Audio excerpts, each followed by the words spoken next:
Hello everybody, मैं doctor Taufiq Hussain, associate professor in higher education. आज हम राजस्थान के जो ट्राइबल मूवमेंट है, जनजातीय आंदोलन है, उसके विषय में चर्चा करेंगे। जैसा कि आप जानते हैं कि राजस्थान में जो भील है, मीणा है, ग्रासिया है आदि आदिवासी जातियां हैं, वो प्राचीन काल से रह रही थी। और ये जातियां, इन जातियों की अपनी विशिष्ट सभ्यता और संस्कृति थी। रूढ़िवादिता और स्वतंत्रता प्रियता इनके विशिष्ट गुण थे। लेकिन कालांतर में ये जातियां समाज की मुख्य धारा से वो पिछड़ गई और इसलिए उनको जनजाति कहना प्रारंभ कर दिया। तो इन जनजातियों में राजनीतिक जागृति पैदा करने का जो कार्य है वो विभिन्न लोगों ने किया और इसलिए उन्होंने अपने अधिकारों के विरुद्ध वो आंदोलन किया, जिसे जनजातीय आंदोलन कहा जाता है। राजस्थान में होने वाले इन जनजातीय आंदोलन में भील आंदोलन है वो प्रमुख माना जाता है। जो भील जो जनजाति है, उनके जो आंदोलन हुए उनमें दो आंदोलन प्रमुख थे। एक गोविंद गिरी के नेतृत्व में संचालित भगत आंदोलन और मोतीलाल तेजावत के नेतृत्व में संचालित एक ही आंदोलन है, उनको प्रमुख माना जाता है। तो ये जो भील जनजाति है वो राजस्थान के दक्षिणी राजस्थान में विशेष रूप से मेवाड़, बांगड़, सिरोही आदि स्थानों में निवास करती थी। और इसके अलावा इनका मालवा और गुजरात, जिसमें ईडर, विजयनगर आदि आते थे, वहाँ पर भी ये जातियाँ निवास करती थी। जहाँ तक हम भगत आंदोलन की हम बात करें तो भगत आंदोलन है उसका जो प्रारंभ है वो मेवाड़ और बांगड़ क्षेत्र से होता है और बाद में ये आंदोलन है वो ईडर और विजयनगर, मालवा वगैरह है वहाँ पर फैल जाता है। तो जो भील है, इन भीलों के जो मुखिया है उनको गेमती कहा जाता था। और ये गेमती है वो भीलों के अंदर जो न्यायिक और सामाजिक जो समस्याएं थी उनको सुलझाने का काम है वो गेमती करता था। भीलों के, क्योंकि ये इलाका मेवाड़ का इलाका था और मेवाड़ में प्राचीन काल से गुहिल वंश है उसका शासन था। तो प्राचीन काल से भीलों में और जो मेवाड़ के जो राजवंश है उनमें अच्छे संबंध थे, क्योंकि मुगलों में और मेवाड़ के लोगों के अंदर जो मुगलों में और मेवाड़ राजवंश के बीच में जो संघर्ष हुआ उसमें जो भीलों ने है वो मेवाड़ राजवंश का साथ दिया। इसलिए उन्होंने भी किया है कि मेवाड़ राजवंश ने भी भीलों को सम्मान देने के लिए अपना जो राज चिन्ह है उसमें भीलों को स्थान दिया, क्योंकि उनके राज चिन्ह में एक तरफ भील और दूसरी तरफ महाराणा का चिन्ह वो हमें मिलता है। अर्थात प्रमुख भील नेता जो पुंजा भील है उसका अंकन मेवाड़ के राज चिन्ह में मिलता है। इससे ये प्रतीत होता है कि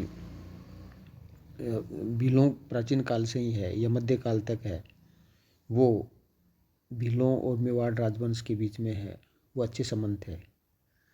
लेकिन 1818 के अंदर जो, या हम कहें कि 13 जनवरी 1818 को जब मेवाड़ रियासत के जो शासक उस समय भीम सिंह थे, उन्होंने जब अंग्रेज़ों के साथ जो संधियाँ कर ली तो उन संधि के साथ ही है उन्होंने है वो मेवाड़ के अंदर है कुछ सामाजिक और प्रशासनिक परिवर्तन किए और इन प्रशासनिक परिवर्तनों से उत्पन्न असंतोष है वो भील आंदोलन के रूप में प्रकट हुआ।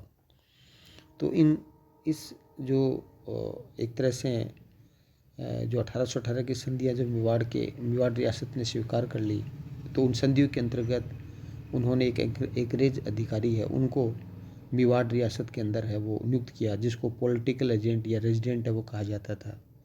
और मेवाड़ रियासत में अंग्रेज़ों ने जो पॉलिटिकल एजेंट रखा वो कर्नल टोड थे।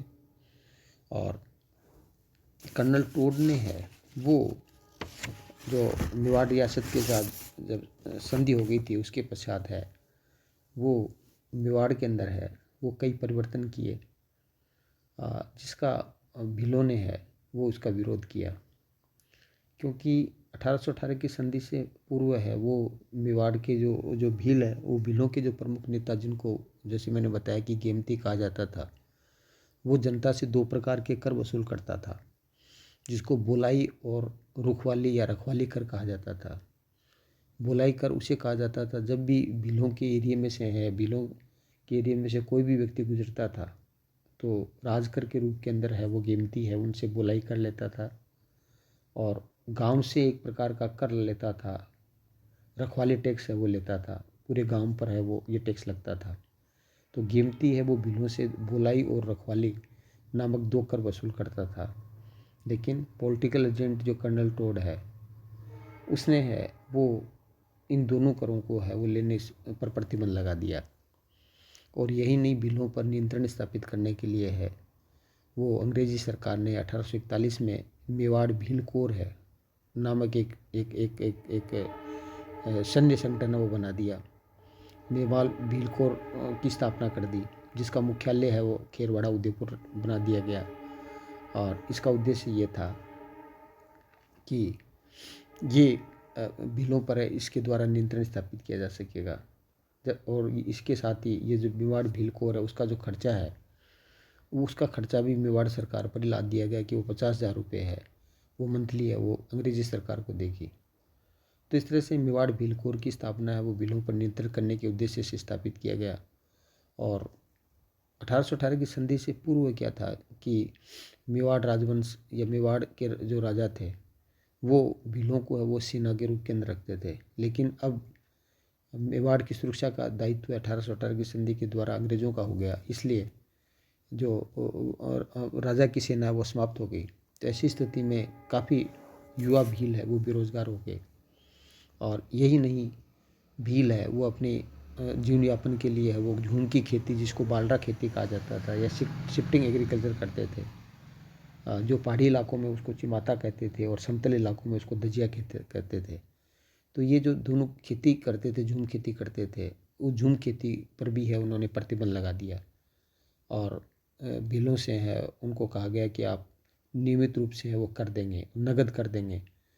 तो नगद कर देने से या भीलों की जो परंपरागत खेती समाप्त हो गई, नगद कर देने से वो साहूकारों के चंगुल के अंदर आ गए, और ऐसी स्थिति में उनकी स्थिति खराब हो गई।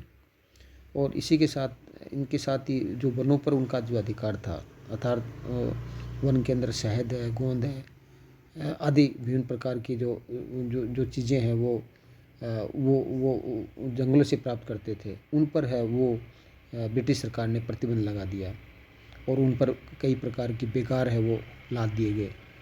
विभिन्न प्रकार के जो बेगार है उनको समय से करनी होती थी।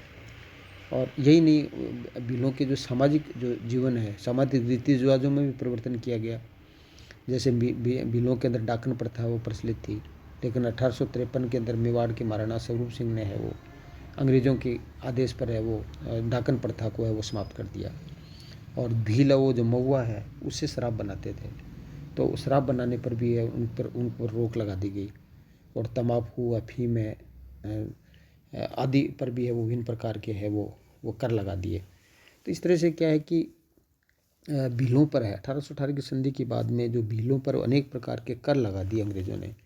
तो ऐसी स्थिति में वो भीलों का है वो एक प्रकार से है वो असंतोष पैदा हुआ। और इस असंतोष का प्रकटीकरण है वो भगत आंदोलन के रूप के अंदर हुआ।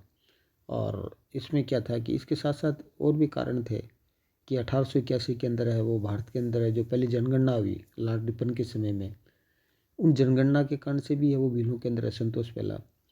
क्योंकि भीलों के अंदर जनगणना से ये संशय पैदा हो गया कि जनगणना इसलिए करवा रहे कि उन्हें अंग्रेज जब अफगानिस्तान के युद्ध के अंदर है वो एक सैनिक के रूप में भेजेंगे।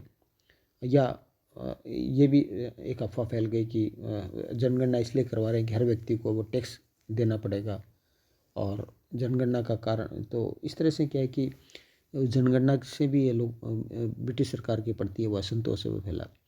तो इस तरह से इस असंतोष को एक तरह से हम कहें कि भीलों के अंदर जो ये असंतोष फैला, इसका नेतृत्व करने का जो कार्य है वो गोविंद गिरी नामक व्यक्ति ने किया। और इस गोविंदगिरी नामक व्यक्ति का जो भीलों का जो नेता था, जिन्होंने भीलों को नेतृत्व प्रदान किया, उनका जन्म वो जो एक तरह से जो हम कहें कि 1858 में डूंगरपुर के बसिया नामक गांव में एक बंजारे के घर में हुआ। और इन्होंने क्या है कि एक तरह से एक राजगीर नामक जो अखाड़ा के कोटा बूंदी के अखाड़े के जो महंत थे, उनसे है वो शिक्षा प्राप्त की। और इन्होंने जो बेतसा गांव है वहाँ पर अपनी धुनी और निशान स्थापित किया। और इनके जो गोविंदगिरी को मानने वाले हैं उनको भगत कहा गया, इसलिए इनके द्वारा संचालित आंदोलन है उसको भगत आंदोलन कहा गया।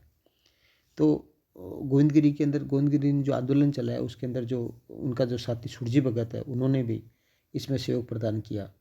और गोविंदगिरी ने जो आंदोलन चलाया वो एक नैतिक और आध्यात्मिक और सामाजिक आंदोलन था, अर्थात लोगों की सामाजिक उत्थान के लिए है, एक तरह से आध्यात्मिक उत्थान के लिए है वो प्रयास किया। और क्योंकि इन्होंने जो गोविंदगिरी है उन्होंने केसरीवाद का समर्थन किया, चोरी डकैती और शराब है वो एक तरह से बंद करवा दी। तो सामाजिक कुरीतियाँ हैं उस पर भी, कुरीतियों को समाप्त करने पर भी उन्होंने बल दिया। तो ये गोविंदगिरी है वो एक तरह से क्या है कि स्वामी दयानंद सरस्वती के संपर्क में आए 1881 में। और स्वामी दयानंद सरस्वती के जब संपर्क में आए तो ऐसी स्थिति के अंदर क्या है कि गोविंदगिरी स्वामी दयानंद सरस्वती जब मिले तो उन्होंने उनसे वो काफ़ी प्रभावित हुए। और उनका जो स्वदेशी है, स्वधर्म है, स्वराज्य है, स्वभाषा है, ये जो 4 सिद्धांत है उन्होंने गोविंदगिरी ने भी अपनाया। और एक प्रकार से उस समय ईसाई मिशनरियों के द्वारा हिंदू धर्म खतरे में था, तो एक तरह से स्वामी दयानंद सरस्वती ने है वो घर वापसी के लिए शुद्धि आंदोलन चलाया था। वैसा ही है वो गोविंदगिरी ने भी है वो स्वामी दयानंद सरस्वती से प्रभावित थे, इसलिए भीलों को हिंदू धर्म में पुनः दीक्षित करने के लिए है वो एक भगत पंथ है उसकी भी स्थापना उन्होंने गोविंदगिरी ने की। और एक प्रकार से भीलों के अंदर नैतिक और आध्यात्मिक उत्थान के लिए प्रयास किए। और इसके लिए उन्होंने गोविंदगिरी ने है वो एक संगठन बनाया जिसको सम सभा है वो कहा जाता है। 1883 के अंदर है वो गोविंदगिरी ने है वो सम सभा की स्थापना की। और इस सम सभा का उद्देश्य ये था कि वो मेवाड़, डूंगरपुर, गुजरात, मालवा आदि क्षेत्रों के जो भील और ग्रासी है उनको संगठित किया जाए और उनके अंदर है वो आपसी एकता, भाईचारा और प्रेम की भावना वो पैदा की जाए। तो इस समसभा के है वो 10 नियम थे जिसके अंतर्गत क्या है कि इस समसभा के सदस्य उसको मांस खाने पर प्रतिबंध लगा दिया गया, शराब का निषेध कर दिया गया, चोरी डकैती करने का निषेध कर दिया गया, स्वदेशी के प्रयोग पर वो बल दिया गया। और एक तरह से जो विभिन्न प्रकार की जो बेकार है और जो विभिन्न प्रकार के अमानवीय कर है वो देने पर एक तरह से प्रतिबंध लगाया गया। तो इस तरह से क्या है कि समसभा के जो 10 नियम थे उन 10 नियम है उनके कारण से है वो भीलों के अंदर जागृति आई। और इन्होंने क्या है कि आपसे झगड़े वो पंचायत के माध्यम से सुलझाने का प्रयास किया, बच्चों को पढ़ाने का प्रयास किया और लाग बाग न देने, बेकार न करने और व्यर्थ के करने देने की उन्होंने शपथ ली। तो इस तरह से क्या है कि जो समसभा है के कारण से है भीलों के अंदर वो जागृति पैदा हुई। और इस समसभा का जो पहला अधिवेशन है 1930 में जो मानगढ़ की पहाड़ी पर है वो समसभा का पहला अधिवेशन बुलाया गया। और इसके पश्चात 1908 में है जो क्या कहना चाहिए जो गोविंदगिरी है वो मानगढ़ की पहाड़ी से वो निष्कासित हो जाते हैं और 1911 के अंदर वो मेवाड़ वो वापस आ जाते हैं। और यहाँ पे क्या जो समसभा है उसका जो सम्मेलन है वो प्रतिवर्ष है वो होता था। और इसका उद्देश्य है वो भीलों के अंदर है वो स्वदेशी है के प्रति जागृति पैदा करना, कुरीतियों को दूर करना और भीलों को हिंदू धर्म के दायरे में है वो बनाए रखना। इस समसभा का वो प्रमुख उद्देश्य था। और भीलों के अंदर जो व्याप्त कुरीतियाँ हैं, बुराइयाँ हैं, उनको दूर करने का प्रयास किया गया। तो जैसे मैंने बताया कि इसका जो प्रथम अधिवेशन है वो गुजरात की मानगढ़ की पहाड़ी के अंदर है वो 1903 के अंदर प्रथम अधिवेशन है वो आयोजित किया गया। और प्रतिवर्ष है आश्विन शुक्ल पूर्णिमा को है यहाँ समसभा का है वो अधिवेशन है वो होने लगा। लेकिन 1908 के अंदर क्या है कि गोविंदगिरी है उसको जो बेड़सा गांव वो छोड़ने के लिए बाध्य किया गया और गोविंदगिरी है वो बेड़सा गांव छोड़ करके है वो ईडर और राजस्थान के समीप गुजरात के जो प्रदेशों में कार्य करने लग जाते हैं। लेकिन 1911 के अंदर वो वापस लौट आते हैं और वापस है वो बेड़सा गांव के अंदर है वो अपनी धुनी स्थापित कर देते हैं और भगत पंथ की वो शुरुआत है वो करते हैं। तो जो लेकिन 1913 के अंदर क्या है कि भीलों का एक मानगढ़ की पहाड़ी के अंदर है, पहाड़ी पर है वो एक विशाल सम्मेलन है वो 17 नवंबर 1913 को है वो आयोजित होता है। लेकिन इसमें जो वेलेस्ली जो राइफल्स है और 7वीं रेजिमेंट के सैनिकों ने मानगढ़ की पहाड़ी को घेर लिया और 1913 में मानगढ़ की पहाड़ी पर समसभा का जो विराट सम्मेलन हो रहा था उस पर उन्होंने अंधाधुंध गोलियां चलाई जिससे 1500 स्त्री पुरुष है वो घटनास्थल पर ही मारे गए। और इस घटना को भारत का दूसरा जलियांवाला हत्याकांड है वो कहा जाता है। और इसके अंतर्गत है वो लगभग 1500, जैसे मैंने बताया कि 1500 भील मारे गए। और इसके अंतर्गत है वो जो गोविंद और उसकी पत्नी को बंदी बना लिया गया और उनको 20 वर्ष का कारावास दिया गया। लेकिन उनके व्यवहार के कारण से 10 वर्ष बाद उन्हें रिहा कर दिया गया। और बाद के अंदर क्या है कि वो अपना शेष जीवन है वो गुजरात के कंबोई नामक स्थान पर है उन्होंने वो व्यतीत किया। तो इस तरह से हम कह सकते हैं कि जो भील आंदोलन है जिसको हम भगत आंदोलन कहते हैं या भगत पंथ कहते हैं, वो आंदोलन है वो एक प्रकार से अहिंसक आंदोलन था, शांति के समर्थक थे। और लेकिन भीलों के अंदर जागृति पैदा करने और उनके आध्यात्मिक और सामाजिक विकास करने में गोविंदगिरी का महत्वपूर्ण योगदान है। 1913 में भी 2013 के अंदर मानगढ़ की पहाड़ी पर है वो राज्य सरकार के द्वारा है वो एक सम्मेलन आयोजित किया जाता है। और अभी भी प्रतिवर्ष है वहाँ पर इनकी गोविंदगिरी की याद के अंदर है वो प्रतिवर्ष है वहाँ यहाँ माघ शीर्ष पूर्णिमा है उसको है वो मेला आयोजित किया जाता है। तो इस तरह से हम कह सकते हैं कि राजस्थान में जो जनजातीय आंदोलन हुआ उन जनजातीय आंदोलन में जो जो जो गोविंदगिरी के द्वारा चलाया गया जो भगत आंदोलन है उसका महत्वपूर्ण स्थान है। उसके कारण से भीलों के अंदर है वो जागृति है वो पैदा हुई और उनका आध्यात्मिक सामाजिक है वो विकास है वो संभव हो सका।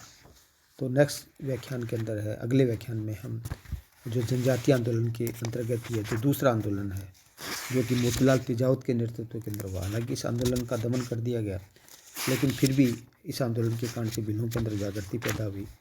और इस आंदोलन के पश्चात है वो मोतीलाल तिजावत ने भीलों में जागृति पैदा करने के लिए है वो एक ही आंदोलन चलाया जिसकी चर्चा हम अगले व्याख्यान में करेंगे। Thank you. जय हिंद, जय भारत।